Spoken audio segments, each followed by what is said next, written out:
The Sun, the center of the universe. The Earth, just an ordinary planet orbiting the Sun, like all the other planets. With this bold insight, the 16th century astronomer Nicholas Copernicus ushered in a fundamentally new view of our solar system. It was a scientific revolution. But it was not until half a century later that the German mathematician Johannes Kepler, using observational data provided by the Danish astronomer Tycho Brahe, succeeded in drawing an exact picture of the solar system.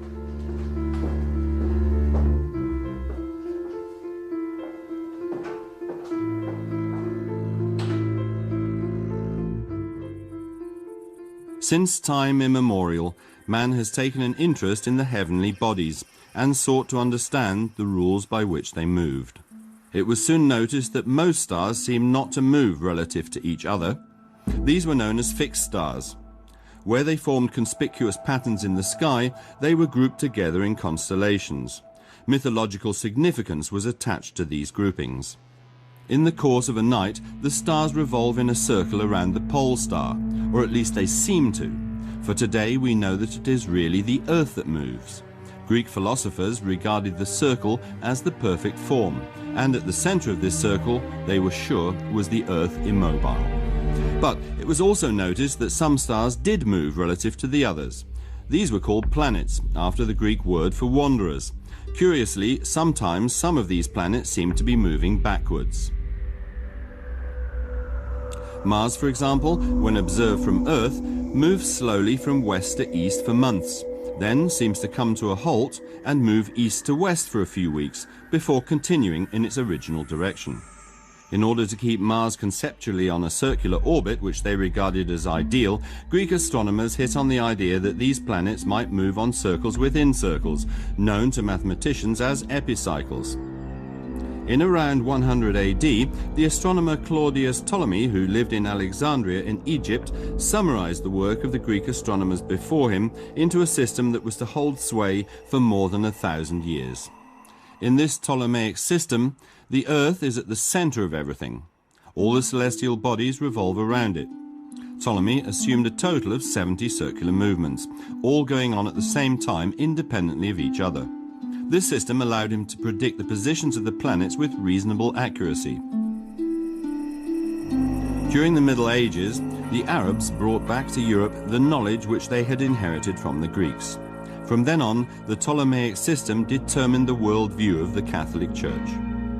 But could God's creation not be explained rather more simply? This question occupied the Polish scholar Nicholas Copernicus in the early 16th century. After years of calculations, he came to the conclusion that all the planets moved at uniform speeds in orbits around not the Earth, but the Sun, which he thought was at the center of all things. But he had no way of proving this. The Catholic Church rejected the Copernican system and placed his writings on the index of banned books. The German reformer Martin Luther didn't think much of the new theory either. For him, Copernicus was just a fool. Even so, Copernicus had his supporters. One of them, a teacher at the Protestant University of Tübingen, was the astronomer Michael Messlin. He had a student named Johannes Kepler. Johannes Kepler was born on the 27th of December 1571 in Weil, a small town in southern Germany. Although his parents were poor, he was able to attend school. The Protestant state of Württemberg provided all of its children with 3 years of free education. It was soon realized that young Johannes was a bright boy, and he was sent off to Tübingen University with excellent school grades. There, Michael Messlin fired his interest in mathematics, astronomy, and the Copernican system. Young Kepler had wanted to become a pastor, but now he felt himself called upon to provide a proof of Copernicus's theories. It was also Messlin who persuaded the 23-year-old Kepler to go to the Protestant Austrian city of Graz, where they needed not only a good mathematician, but a Protestant mathematician. One of Kepler's responsibilities in Graz, alongside mathematics, was to produce an annual calendar and horoscope.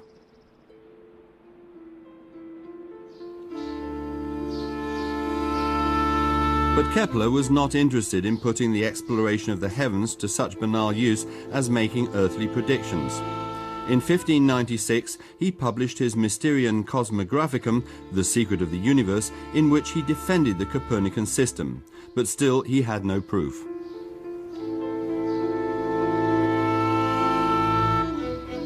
One man who thought he did have proof was the Danish astronomer Tycho Brahe. Not of the Copernican system, but of the Tychonic system, named after him. This still had the Earth in the center, but he thought it was orbited only by the Sun and the Moon. All the other planets, in the spirit of Copernicus, went round the Sun. Brahe found that his model would precisely explain the planetary movements as seen from the Earth, except for that of Mars, which still showed irregularities. Brahe had at his disposal the best observatory of the age. His patron, King Frederick II of Denmark, had even given him the use of the island of Fyn for just this purpose. Here, Brahe was able to observe the night sky undisturbed. His rapidly growing and very accurate database made him famous throughout Europe. But when Frederick died, Brahe's days on Fyn were numbered. The new king, Christian IV, was no longer willing to finance this often domineering astronomer. Brahe left his observatory, island and homeland in disappointment. 2 years later, the man with the golden nose, he had lost his own in a duel, was wandering around Central Europe when he found a new sponsor. He became court astronomer to the Holy Roman Emperor Rudolf II in Prague. Some 30 kilometers from the city, in Benátky Castle, Brahe set up a new observatory, with the best instruments money could buy. What he lacked was a capable assistant who could derive the definitive proof of the Tychonic system from his extensive database. Kepler applied for the post and got it. He had already had to leave Graz after the city was reoccupied by Austrian Catholics. Any Protestants had either to return to the old faith or clear out.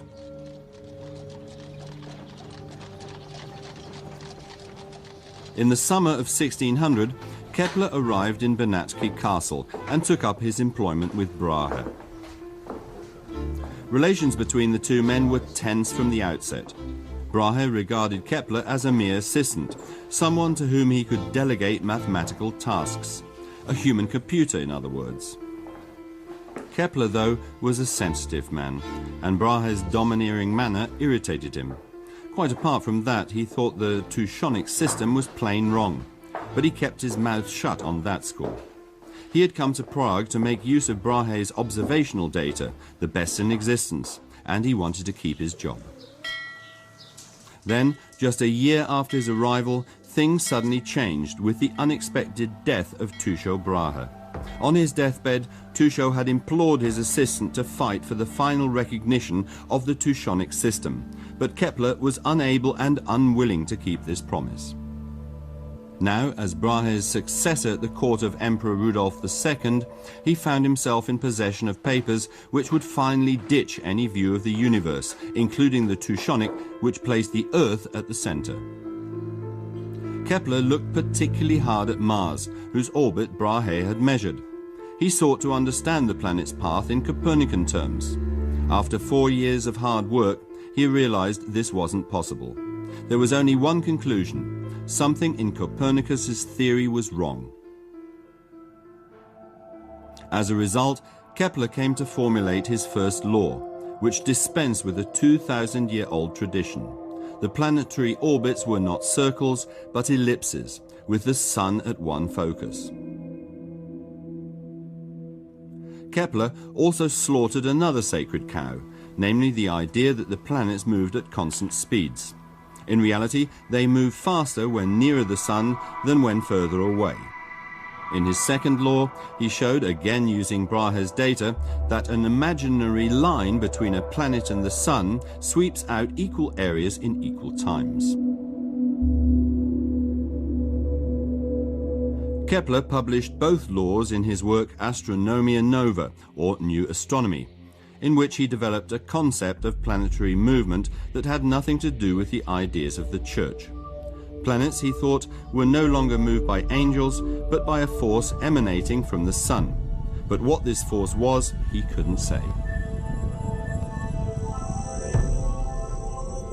Kepler's book aroused little attention.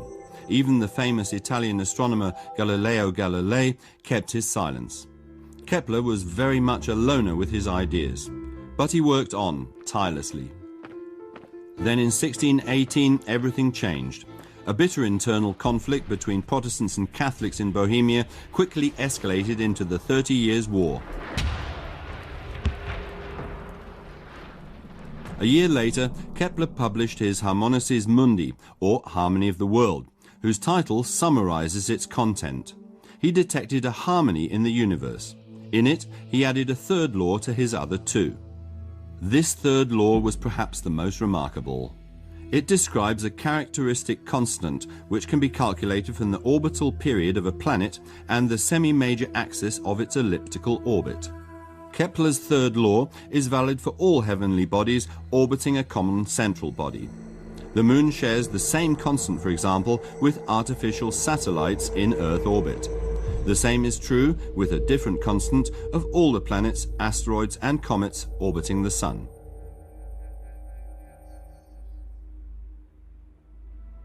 Kepler was now certain he was beginning to understand God's plan of creation, but he did not fall prey to the illusion that his harmony of the world would be immediately understood. In his preface he wrote, "My book may have to wait 100 years for a reader, for God himself had to wait 6,000 years for someone who could penetrate his work." In fact, it took about 50 years before this reader was found. The English scientist Isaac Newton. Kepler's third law forms the basis of the law of gravity that Newton published in 1687 in his monumental work, the Principia Mathematica. In it, Newton describes a universal force of attraction which is a property of any body possessing mass. This force explains the movements of the stars, the planets and their moons. Newton was a legend in his lifetime and received a knighthood for his scientific achievement. Kepler, by contrast, was denied fame and social success. Worse still, as a Protestant, he was forced to leave what was now Catholic Prague. But where could he go? The 30 Years' War was raging throughout Central Europe. The general of the Imperial Catholic forces, Wallenstein, offered Kepler a post in the relative security of Sagan in Silesia. But Wallenstein had no interest in astronomy. All he wanted to know was whether the stars were favorable for his military plans. Once again, Kepler was forced to earn his living from horoscopes.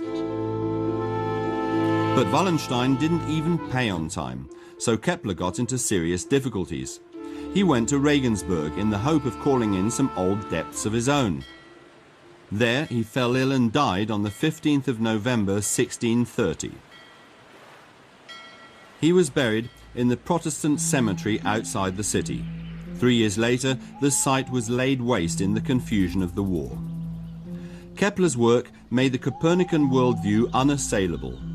Working entirely alone, he succeeded in using Tycho Brahe's observational data to correctly interpret the movements of the planets. His achievement went unrecognized in his lifetime, but our modern view of the universe is still based on his insights.